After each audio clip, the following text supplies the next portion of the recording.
बता नहीं हो याद रखिए कि ये हाथ पर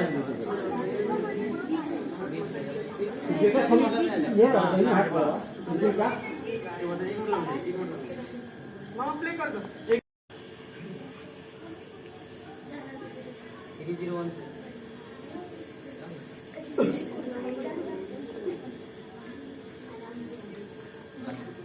ऐसे ही जाओ सुबह निकला के आ दूंगा तो नहीं हो रहा मन से फोन कहां ला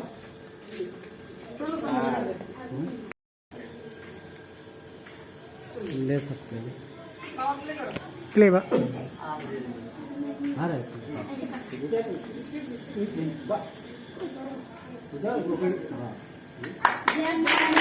अरे सुबह नामे जागे अशेषी मांगे गाए तब जय गाथा गण गण मंगल दायक जय हे भारती भाग्य विधाता हे जय जय जय जय हे भारत माता की जय माता की जय माता की जय गांधी जी अमर गांधी जी अमर रहे गांधी जी अमर रहे चंद्र बोस अमर रहे भारत माता की जय वंदे मातरम वंदे मातरम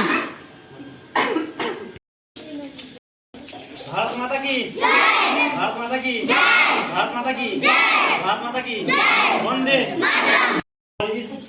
इस पावन अवसर पर हमें बोलने का कुछ मौका मिला है।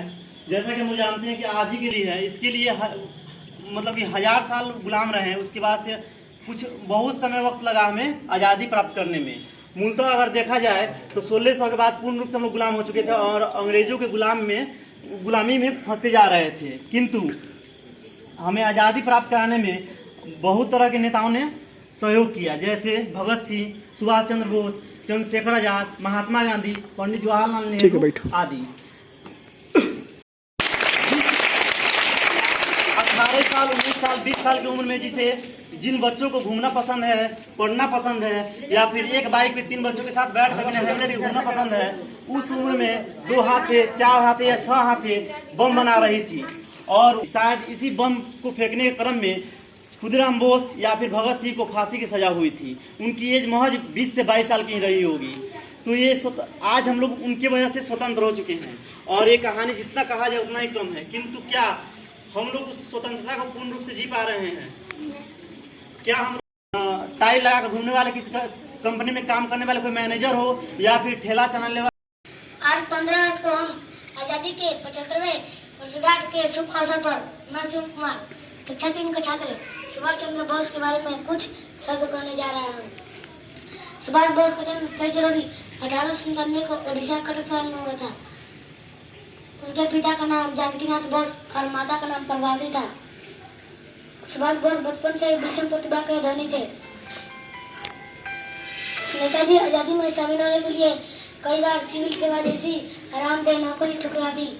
आजादी की लड़ाई में वे कई बार जेल भी गए।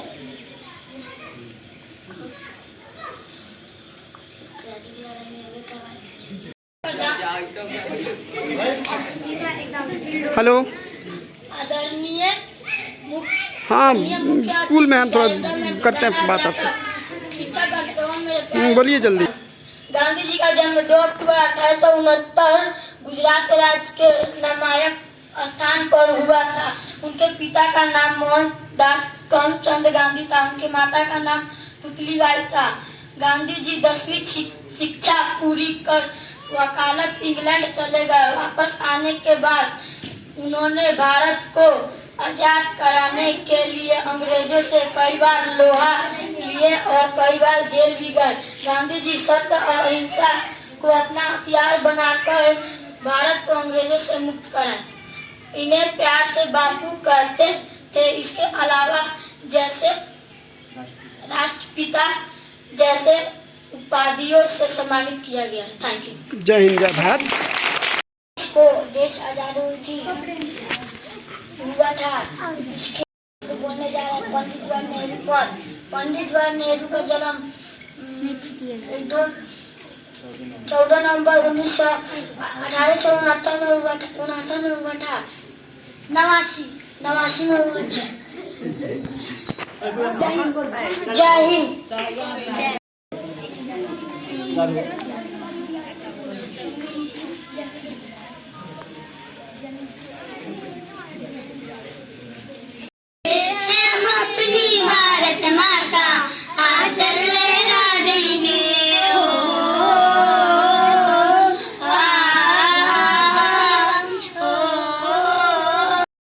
स्टार्ट करो। जन गण मंगलदाय की जय। भारती भाग्य विधाता। पंजाब विष्णु गुजरात मराठा सराबिन उच्च किल बंगा। बिंद हिमाचल अंगुआ गंगा। ऊचल जलधि तिरंगा। तबे छुपे नामे जागे। तबे छुपे आचिचे मांगे। जय जय गाथा जन गण मंगलदाय की जय। भारती भाग्य विधाता। जय हे जय हे जय जय जय हे। भारत को एक संपूर्ण प्रभुत्व संपन्न समाजवादी पंथनिक लोकतांत्रिक गणराज्य बनाने के लिए तथा उन सब में व्यक्ति की गरिमा समस्त नागरिकों को व्यक्ति की सामाजिक आर्थिक और राजनीतिक न्याय विचार धर्म अग्रगति विश्वास समाजवादी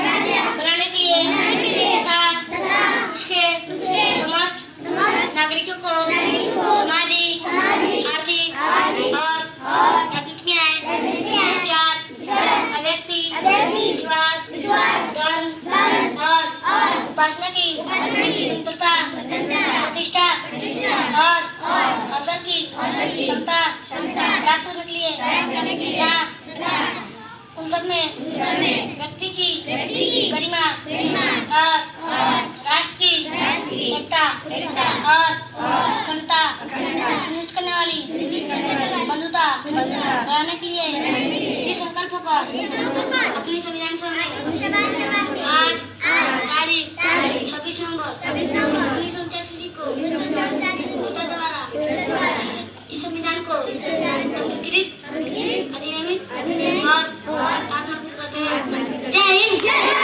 हिंद वंदे मातरम। हम फिदा जान तन साथियों अब तुम्हारे हवाले वतन साथियों कर चले। हम फिदा जान तन साथियों अब तुम्हारे हवाले वतन साथियों। सांसें थमती गई नब्ज जमती गई फिर भी बढ़ते कदम को ना रुकने दिया। कट गए सर हमारे तो कुछ गम नहीं। सर हिमालय को हमने ना झुकने दिया। मरते मरते रहा बाकपन साथियों अब तुम्हारा वतन साथियों, कर चले हम फिदा जान तन साथियों, अब तुम्हारे हवाले वतन साथियों। जिंदा रहने का मौसम बहुत है मगर जान देने की रुत रोज आती नहीं।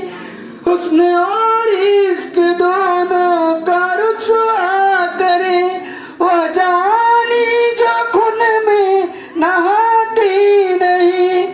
आज धरती बनी है दुल्हन साथियों, अब तुम्हारे हवाले वतन साथियों।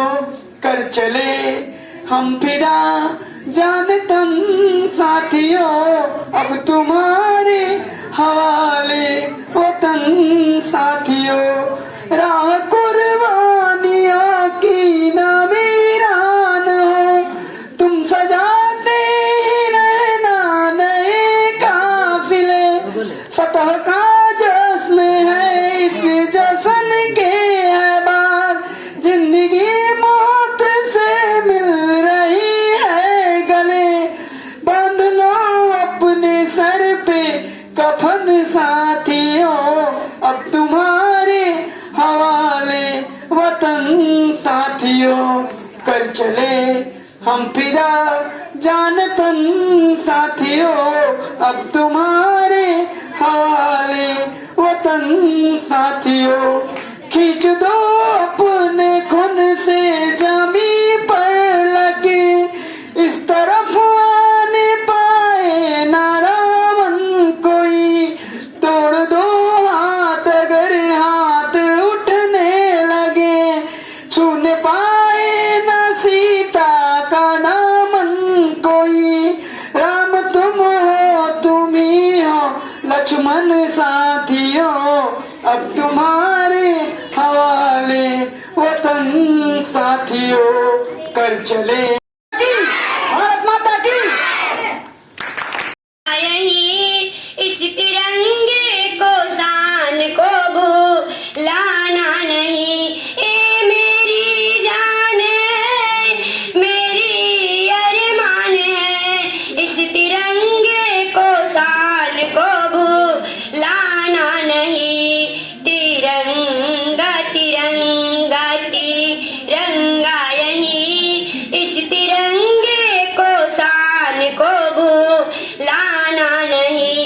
कितनी माओ के बेटे बलि चढ़ गए, कितनी बहनों की मांग की सिंदूर उड़ गई। तिरंगा तिरंगा तिरंगा यही इस तिरंगे को शान को भूलाना नहीं।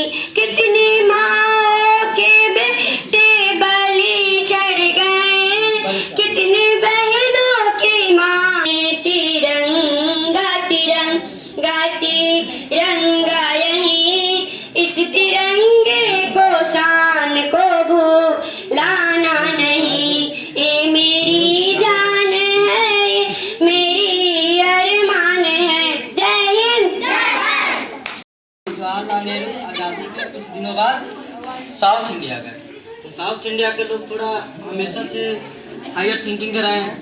तो एक आदमी स्टेज पे चढ़ा और उनका गट्टा पकड़ लिया, बोला कि आप तो प्रधानमंत्री बन गए आजादी के बाद, हम लोग क्या बने, हम लोग तो वहीं के वहीं हैं। तो जवाहरलाल ने बहुत अच्छा उत्तर दिया, बोला कि देखो तुमको यही तो मिला है कि तुम अपने प्रधानमंत्री का हाथ पकड़ सकते हो।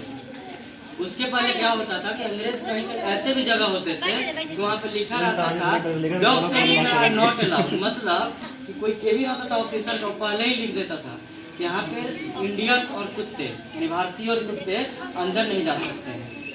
ये सच है कि 15 अगस्त 1947 को हम लोग को सिर्फ राजनीतिक आज़ादी मिली थी। उसके अलावा भी बहुत सारा चीज़ था, जैसे कि उस समय भुखमरी, अशिक्षा, भुखमरी था, अशिक्षा था, देश में रोजगार की बहुत सारी दिक्कतें थी, हमारी अर्थव्यवस्था बहुत ही चरमरा गई थी। उन सबसे ऊपर उठ के हम लोग आज 75वीं वर्षगांठ पे हम लोग इकोनॉमी में 7वें नंबर पे आ चुके हैं। हमने फ्रांस, इटली सबको पछाड़ कर 7वें नंबर पर पहुंच चुके हैं। और अगले लगभग 25 वर्षों में लगभग आज़ादी के 100 साल तक हम लोग वहाँ रहेंगे जहाँ लोगों ने सोचा नहीं होगा। हम लोग हमेशा एग्जाम्पल थे अमेरिका तो आज़ाद हुए लगभग 250 साल हो गए। अमेरिका जब आज़ाद हुआ था उस समय हम लोग गुलाम कोई टीचर नहीं हूँ, बस मैं आप लोगों के सामने आपकी एक बड़ी बहन के रूप में कुछ कहना चाहूँगी। मुझे अधिक शब्दों का ज्ञान तो नहीं है, परंतु मुझे इस विलक्षण अवसर पे, शुभ अवसर पे कुछ बोलने का मौका यदि दिया गया है तो मैं इसे गंवाना नहीं चाहूंगी। जो भी मैं जानती हूँ, जितना भी ज्ञान है मुझे, उसमें से आपको कुछ कहना चाहूंगी। आजकल के बच्चों को मैं देखती हूँ कि दिन भर फोन लेके उसमें मूवी देखते हैं, गेम खेलते हैं, उसी में घुसे रहते हैं। आखिर आप लोग मूवी में ऐसा देखते क्या है जो आप लोग को पढ़ाई तक नहीं दिखाई देता? वही देखिए, मूवी में होता क्या है, जो डायरेक्टर होता है मूवी का वही दिखाता है जो हमारे समाज में हो रहा है, और हम जो हमारे समाज में घटना हो रही है उसी को थोड़ा अच्छे से बना के हमारे सामने प्रस्तुत कर दिया जाता है। अब हम अपना पूरा दिन खराब करके उसी में लगे रहते हैं और उसके बाद उसको जब उस मूवी को जज करते हैं कि यहाँ जो ये एक्टर था, ये कैरेक्टर था, वो उसने अच्छा नहीं किया, यार इसकी ये गलती थी, मतलब समाज में देखो ये कितना गलत हो रहा है सीन यहाँ पे। हम मूवी देख के उसमें खामियां क्यों निकाले कि इसमें ये गलत हो रहा है, ये वो गलत हो रहा है? हम मूवी को देख के उसमें गलतियां निकालने की बजाय अपने अंदर उस गलती को देख के खुद को सुधारे तो शायद जो हम मूवी में देख के बोलते हैं ये चीज बहुत ही गलत हुआ, वो हमको देखने को मिलेगा ही नहीं। हमें किसी और को जज करने की बजाय खुद के अंदर झांक के खुद को सुधारना चाहिए। अगर हम सुधरेंगे तो हमारे अगल बगल की सोसाइटी वो भी सुधरेगी और धीरे धीरे हमारा पूरा समाज नहीं, पूरा इंडिया सुधर जाएगा। और हम उसके बाद हमें ये नौबत ही नहीं आएगी कि हमको ऐसा घटना सुनने को मिले कि यहाँ ये गलत हो रहा है, यहाँ वो क्राइम हो रहा है। और हम कहीं भी जाए, किसी भी अन्य देश में जाए तो गर्व से, शान से ये कह सके कि हाँ हम एक इंडियन है, हम हिंदुस्तानी हैं। आज हम कहीं जाते हैं, मतलब हमारे इंडिया के ही लोगों को देख लीजिए, यहाँ भी शिक्षा की कमी नहीं है, एक से एक लोग यहाँ पे हैं, बहुत अच्छे लोग पढ़ाई करते हैं यहाँ पे, मतलब एक से एक जीनियस लोग होते हैं। लेकिन वो क्या करते हैं, दूसरे देशों में चले जाते हैं कि नहीं भाई हमें यहाँ नहीं पढ़ना, यहाँ करप्शन होता है, यहाँ अच्छी जॉब नहीं मिलेगी। लेकिन ऐसा होता क्यों है? हम अपने देश को छोड़ के किसी और देश में चले जाते हैं और उस देश को आगे बढ़ाने के बारे में सोचने लगते हैं। हम ऐसा क्यों ना करें कि हम अपने देश को आगे बढ़ा सके, हमें कहीं और जाने की जरूरत ही ना हो। हम जिस करप्शन को लेके कहीं और जाते हैं, हम उस करप्शन को खत्म क्यों नहीं कर देते हैं? और ये सब तभी संभव है जब हम लोग शिक्षा को अपनाएंगे। हम किसी बाहरी बातों पे ध्यान ना दें, बस हम अपनी शिक्षा की ओर बढ़ते रहें और हम अपनी मंजिल को प्राप्त करें। बस इतना ही कह के अपने शब्दों को विराम देती हूँ। जय हिंद, जय भारत। मिठाई का वितरण होगा, आप लोग शांति बनाए रखने के लिए।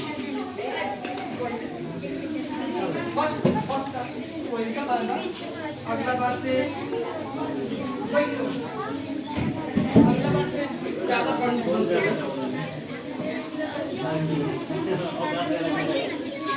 और कोई बच्चा कुछ बोल